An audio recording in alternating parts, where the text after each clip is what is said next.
버리고 얻는 즐거움 제22장 무엇을 버리고 무엇을 얻을 것인가? 당신도 거인이 될 수 있다. 유명한 심리학자 윌리엄 제임스는 이렇게 말했다.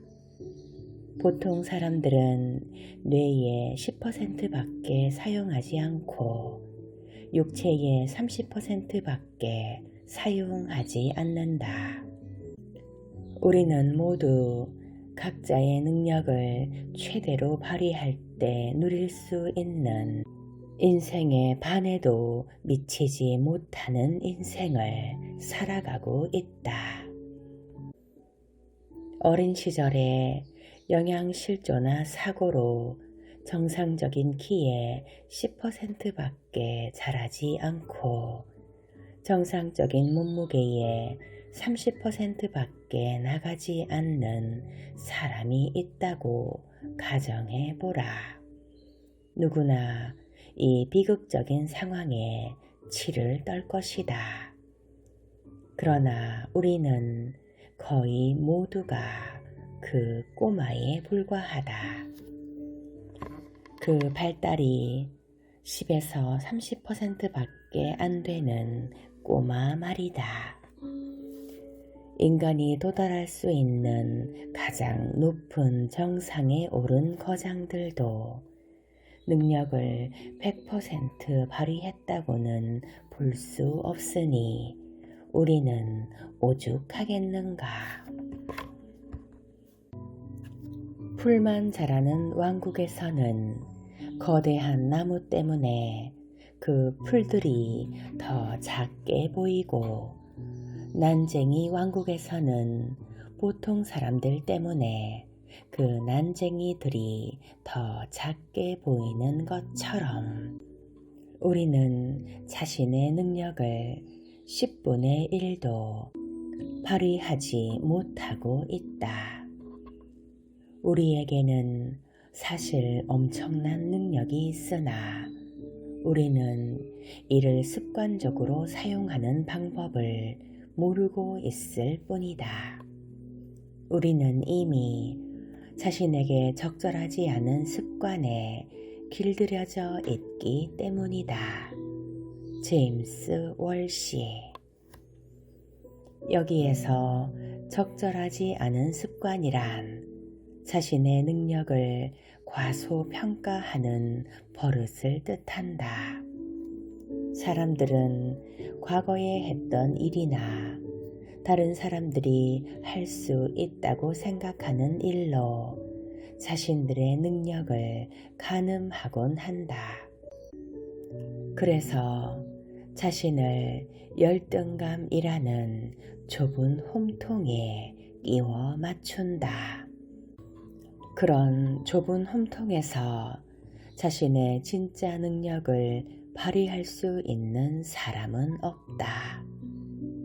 인생에서 중요한 사실은 당신이 과거에 했던 일이나 하지 못했던 일이 아니라 당신이 지금 하고 있는 일이며 지금 당신 모습이 아니라 앞으로 성장하게 될 당신의 모습이다. 남들이 당신을 어떻게 생각하는지, 당신이 무엇을 할 수 있다고 믿든지 그런 것은 중요한 문제가 아니다. 중요한 것은 당신이 자신을 어떻게 생각하느냐, 즉 자신에게 어떠한 일도 해낼 수 있는 능력이 있다는 믿음이다. 당신의 진짜 자아, 당신 안에 거대한 가능성으로 남아있는 나를 알기 전까지는 당신의 능력을 발휘할 수 없기 때문에 당신 자신을 안다는 것은 대단히 중요한 문제다. 당신 안에 잠든 거인을 깨워라. 세상에서 가장 풍부한 광산은 끈기 있는 시골자들에 의해서 발견되기 전까지는 버려진 산이었다. 그들은 지표면을 조금 파보는데 만족하지 않고 땅속 깊이 파고 들어간 끝에 자신들이 찾고 있던 보물을 발견할 수 있었다. 그들은 믿기지 않을 정도로 큰 부자가 되었지만 중도에 포기한 사람들이나 이 광산 저 광산을 떠돌면서 시간과 공을 들이지도 않고 그 일의 가능성을 믿지 않은 사람들은 빈곤 속에서 죽어갔다. 우리는 고작 몇 미터 파다가 그만두고 결국 가난과 비참함 가운데 황당한 꿈을 꾸며 죽어가는 시골자인지도 모른다. 여러 분야에서 리더로서 활동할 기회를 가졌던 사람들은 수없이 많다.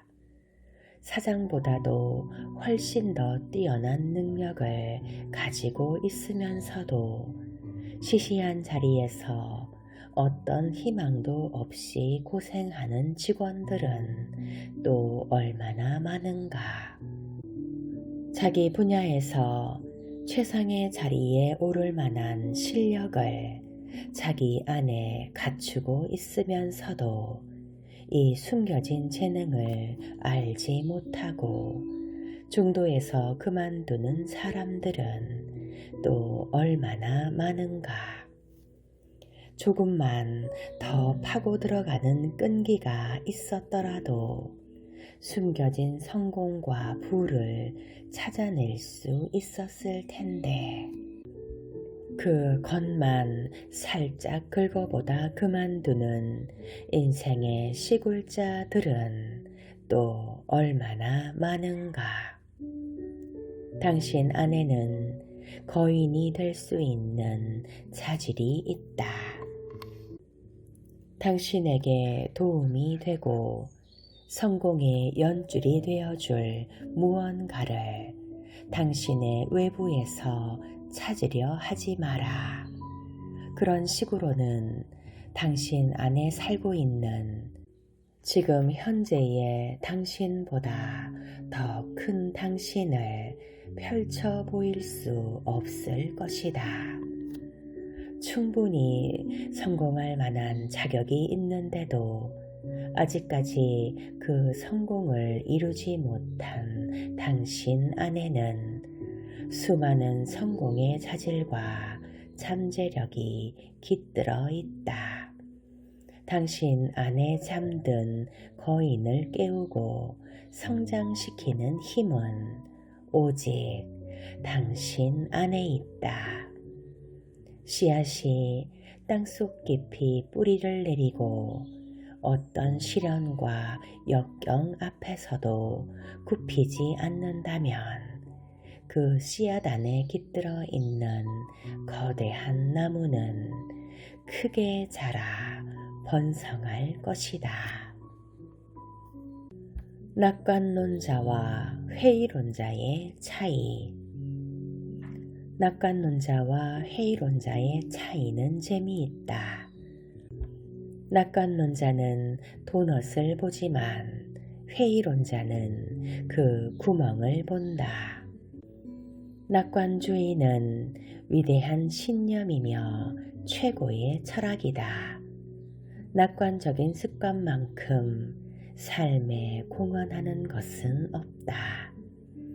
밝고 희망찬 견해를 가지는 습관, 직업, 인간관계 등에서 가장 좋은 것을 발견하는 습관은 헤아릴 수 없는 가치를 지녔다.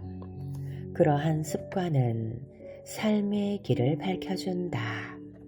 그 가치를 포함하여 우리가 발견한 그대로의 세상을 받아들이기로 결심했을 때 우리는 싸움의 절반을 이긴 것이나 다름없다. 한 농부의 아들이 물었다. 낙관주의가 무슨 뜻입니까? 농부는 잠시 생각하더니 다음과 같은 이야기를 들려주었다. 글쎄다 얘야, 학식 있는 사람들처럼 깊이 있게 알려줄 수는 없지만 그것이 무슨 뜻인지는 알겠구나. 아마 너는 헨리 삼촌을 기억하지 못하겠지. 내 생각에 낙관주의는 헨리 삼촌을 두고 하는 말 같구나. 헨리 삼촌과 함께라면 무슨 일이든 항상 수월했지. 힘든 일도 그렇게 느껴지지 않았어. 정말 뼛속까지 유쾌한 사람이었지. 하루는 옥수수 밭을 괭이질 할 때였단다.